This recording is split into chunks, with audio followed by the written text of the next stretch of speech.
Hello guys, আজকে ছিল রাখি পূর্ণিমা। তো সকালে উঠে আমরা সবাই স্নান করে রেডি হয়ে যাই। তো তারপর ব্রাহ্মণ পুজো করতে চলে আসে।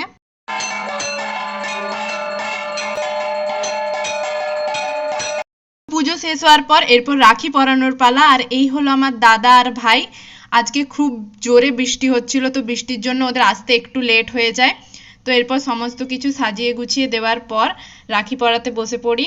তো প্রথমে আমি দাদাকে রাখি পরাচ্ছিলাম, এরপর ভাইকে রাখি পরালাম, এরপর গিফট নেওয়া, আশীর্বাদ নেওয়া, এসব পর্ব চলতে থাকে। তো দাদা আর ভাইদেরকে রাখি পরানোর পর আমি আমার বোনদেরকে রাখি পরাই। তো এই হলো আমার সব থেকে ছোট বোন। তো ওর এক্সপ্রেশনটা দেখো রাখি পরার পর। এরপর আমি আমার নিজের বোনকে রাখি পরাই। এরপর সবাই মিলে একসাথে ছবি তুলছিলাম। আর আমার আরও এক দাদা আছে যে এখন বাইরে আছে, তাকেও ভিডিও কল করেছিলাম। তো এই হলো আমাদের রাখির গিফট। তো ভিডিওটা কেমন লাগলো অবশ্যই কমেন্ট করে জানিও। দেখা হচ্ছে পরের ভিডিওতে। বাই।